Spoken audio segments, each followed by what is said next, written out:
Hello out there in Maeya TV land. Thank you so much for joining us today.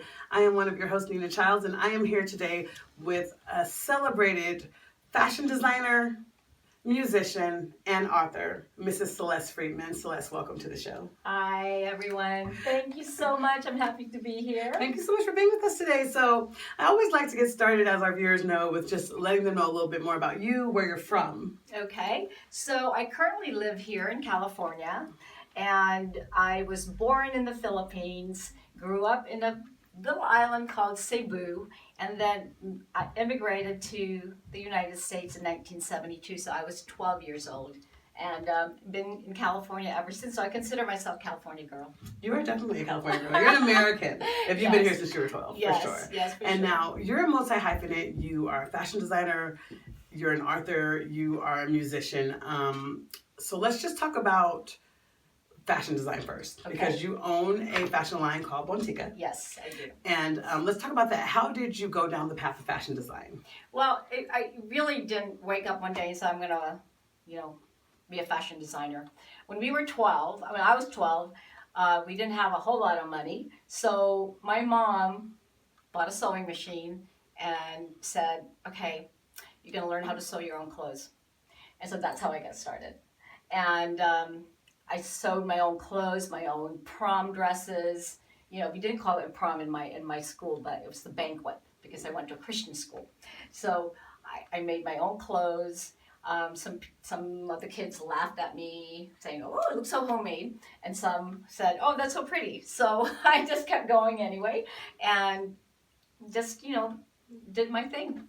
And it just became a line. So I've seen some of your fashions. I love them. It looks like, to me, it looks like leisure wear. Yes. Like things that you would buy to go on vacation. Yes, a lot of definitely. beautiful chiffons, Yes.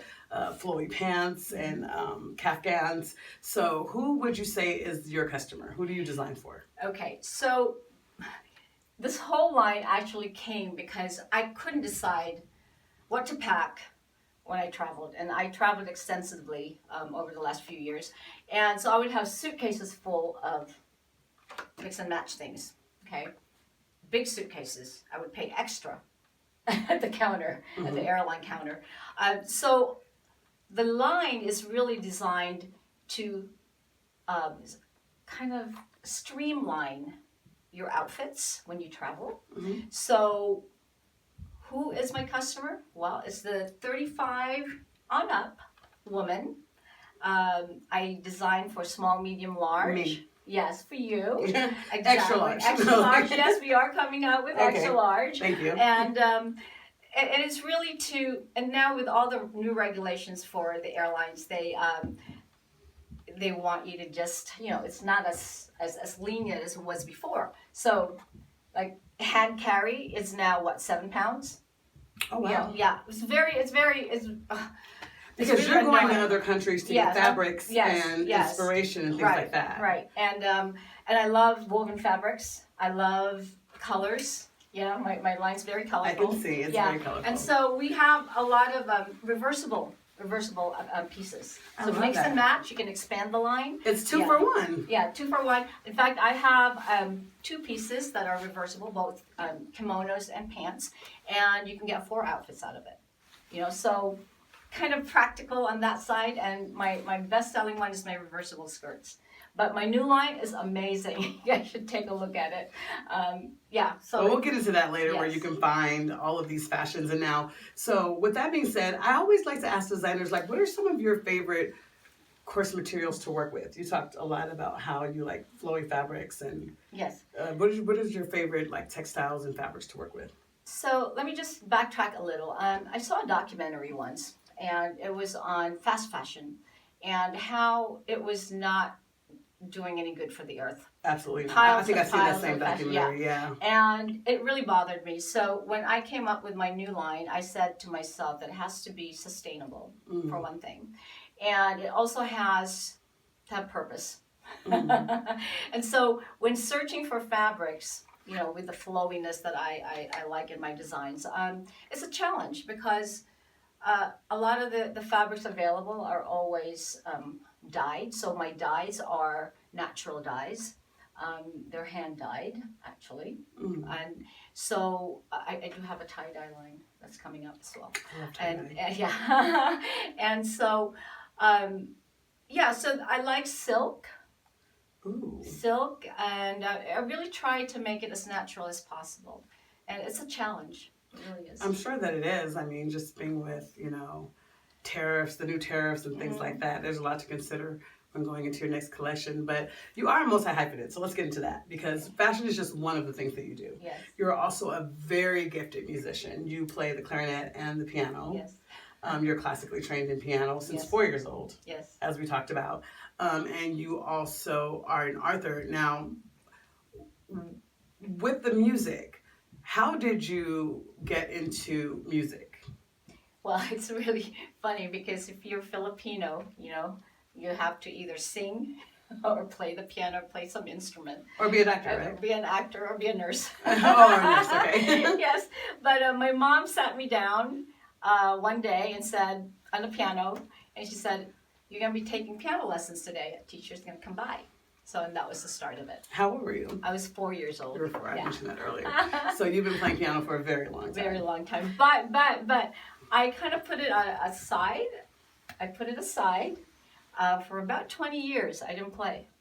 And I resurrected it when I wanted to honor somebody. I wanted to write a song for somebody. And that's when all of that musicality came back, and all of my desire to tap back into my music came back. Okay, so I have a question along those lines. So you're classically trained since 4. Yes. You put it away for 20 years. I'm not sure at what age, but when you picked it back up, were you still able to play the piano? Could you still do? Is it like riding a bike or? Yes, it's like riding a Wow. bike. I mean, I do have to practice my scales, my arpeggios, and my chords and all that. I mean, if I want to play at the level, on a master's level. But when you say you stopped, you mean that you stopped composing and playing? You didn't just stop playing completely for 20 years. I did. You didn't play at all for 20 years. No. And then you sat down after 20 years and were still able to. Yes. Wow. That's And, incredible. I decided that I was going to go into real estate, and I wanted to try it, and I liked it. That's so LA. Yeah. Going into real estate is very LA. And that was in the 80s. That was in before the big yeah, boom. before the big boom. I was, and then I went into shopping center leasing. So it wasn't, I started in residential, went into commercial, and then went into shopping center leasing, like big shopping malls, that kind of leasing. Oh, you were going for the big paydays. Yeah. I feel that. Okay. Yeah. So we've gotten a little bit of background on your fashion design, on your life as a musician. I mean, but before we move on from that really quickly, when was the last time you played the clarinet? Oh, years. Probably 15 years ago. I gave my Yamaha wooden professional clarinet away to a young man who really wanted to be a clarinetist. So I gave it to him. And I just said goodbye to that. I used to play in the summers with the Herbert Blomstedt Orchestra when they had their summer workshops, and I played with the San Bernardino Symphony Orchestra, so kind of like a fill-in. On the clarinet? Yeah, on the clarinet. And then I also taught clarinet in a elementary school level. I actually played clarinet in 7th grade for 6 months. But I would always chew on my wooden reed.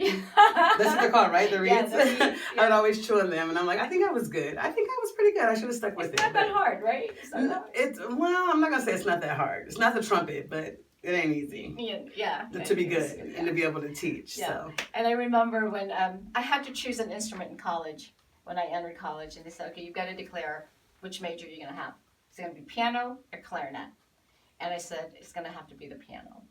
My clarinet teacher was so devastated. Oh my God, I felt so guilty. But he invested a lot of time in me. Teachers do that when they see potential. But if you picked up a clarinet today, you probably could still play it. It would take me about, I don't know, a month to 2 months to get my embouchure back up.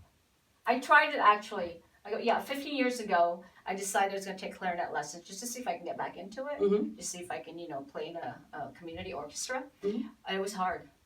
It really was hard. I had to practice every day. But then life gets in the way, Yeah, you get busy doing other things. But you know what they say, if you don't use it, you lose it. Excuse me. So I'm okay with not because I gave it away, and I really feel good about that. But that's a chapter in your life. Yeah, that was a chapter. Yeah. And speaking of chapters, let's talk about your book.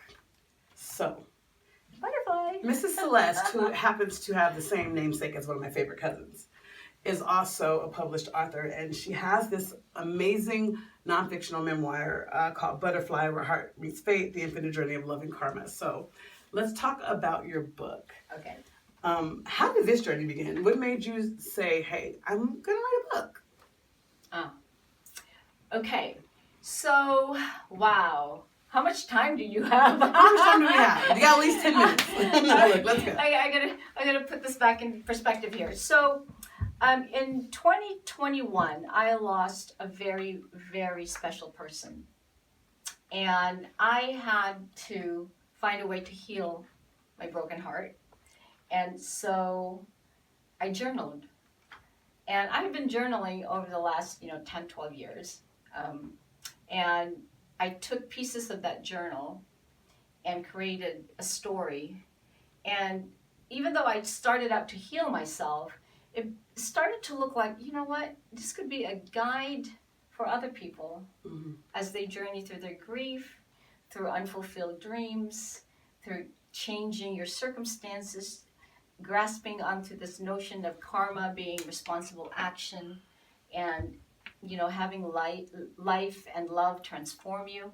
And it's really like coming from brokenness, kind of like a phoenix rising from the ashes kind of story. Yeah. And ending up like living your life as this big possibility, And I really wanted to share what love was like for me, what that experience was. And I devoted a whole chapter on my perspectives on love. I'm not saying that this is the right definition of love. Nobody has a claim on that, right? Except for God. So, yes. And God is love. so I broke love down into 7 components. Yes? Yes. And rather than what love is as a definition, I'm attempting to express it as being love. What does that look like? To be love rather than to do love. Okay? So there's a difference. And then I devoted a whole chapter, the last chapter is on karma. And karma in Sanskrit actually means action. So when you take responsible action in your life and you do it in the realm of love, based on love, it's short of miraculous, honestly. It really is. And I just kind of wanted to share that excitement, that it can transform you. The two are intertwined, love and karma. You can't escape. those It's like, you can't have one without the other. And what I love about this book, what I've gotten to see from it so far, is that it's very deep. First of all, the dedication's in the back. So that is very interesting. That's very unique. And I wanted people to finish reading it. Yeah. But I mean, there's some very deep thoughts in this book, just right from the outset. And I feel like you have a lot to say here. So where can you find this book? I said a lot in 161 pages. So it's not very long. It's easy reading. It's not long. No. And then it's got some funny parts to it. And inspirational parts. So, you can get it on Amazon.com under Butterfly by Celeste Friedman. Yes. And it's going to be on 5 other platforms pretty soon. So. And she's got some stuff coming up with the book that we're going to talk about a little bit later in the interview. But before we get there, I did want to just talk more with you about some more cerebral things, like your fashion designing, your composing, your writing. What's a dream collaboration for you? Well, actually, the dream collaboration is for everybody to see my movie. She wants to collaborate with the world. Yeah, I want everybody to see. You're doing well because you are a filmmaker too. Yes. I think I forgot that tidbit. We didn't talk much about that before the interview. You don't need to. I know, but you're a filmmaker, so you have written a film? Yes, it's in post-production right now. So it's being edited, guys. And can you talk about it at all? It's coming out soon. Does it already have distribution? It's actually based on this book. Nice. Yeah. So it's a lighter version of the book. Because the book is very deep. Yeah. So it's I get more airy version of the book. Yeah, my thoughts and things. But the movie is more about, It's just a lighter version. I don't know how. Is to it a describe feature film or a short? It's a 93. Oh, it's a feature film. Feature film. Nice. Yeah. Okay, so we'll be on the lookout for that. We don't know the title yet, but we'll let you know where you can follow Celeste so that you can keep tabs on all of that. So with that being said, her dream collaboration is with you guys out there at home. When her film comes out at festival, in theaters, or on streaming services, wherever it lands, Yes. please go and support it. More on that later. Well, actually, I can tell you what the title is. You can tell us the title? I can tell you the title, but I might change it. Is it I don't Butterfly? know. No? What do you think I should name it? Should I name it? But I got several. You have working titles. Is Yeah, what we they call have it a in working film. title, and people always say you got to name the movie like the book, okay? And then I've got people saying you don't have to. No, you don't. So I'm kind of like. So the Well, you should working name it title- something that catches the eye of the movie viewer. Okay, so the title of the movie. I don't know. Am I allowed to say? I don't know. I'm not your lawyer or your manager or agent. But I am in the business, and I know you got to always check with those people before you start talking Maybe I about your should project. just check with those people. Okay, so we won't say more than that. You're This just book, gonna have to have me back. we'll have you back, season 3. But this has been turned into a film, and we definitely will support that when it comes out. Yes, here thank at Maeya you. TV Yes, for please. Sure. You'll laugh and you'll cry. I love and you'll that. be inspired. And so, with that being said, is that what's next for you? I mean, because you've got so much going on. Are you just more focused on your film and that coming out, or what else do you have going on? Well, I would really like to move into the transformational space. Transformational, what does that mean? To be a public speaker. That's really my end goal. That's her next hyphenate. Yes. Because she's got so many things I going on. declared it, okay? I declared it. Manifest it, speak it out. Yes. So, yeah. So you're going to be moving into public speaking. That is my Your next chapter. yes. That's what awesome. I really like to do. That's really awesome. And now, lastly, I always like to end with letting the people know where they can find you. Where can they find you? On social media? On the internet? Okay, so on Facebook, you can follow me on my name, Celeste Friedman. Celeste Friedman. And then on Instagram, you can follow my fashion line at My Bontika, Bontika, My Bontika. And then I have a website, bontika.com, but that's live, but I'm revamping it. And that's plenty, huh? That's plenty. I mean, I Plenty. feel like if you follow her there, then you'll get more information on the film when it comes out. I'm definitely interested. Yeah. And I am definitely interested in reading this book. Yeah, and then if you guys are in the Los Angeles area, I am having a book signing on May 4, which is this Sunday from 2 to 4. And it's going to be at Emporium Thai at 1275 Westwood Boulevard in Los Angeles, close to UCLA area.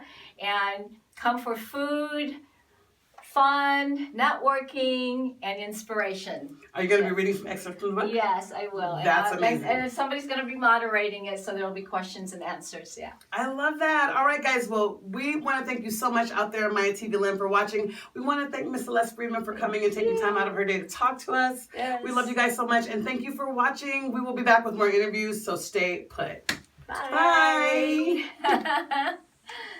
I love your dress. Oh, thank you. That is such a lovely color for you. It's bright. Oh man, this is a really great book.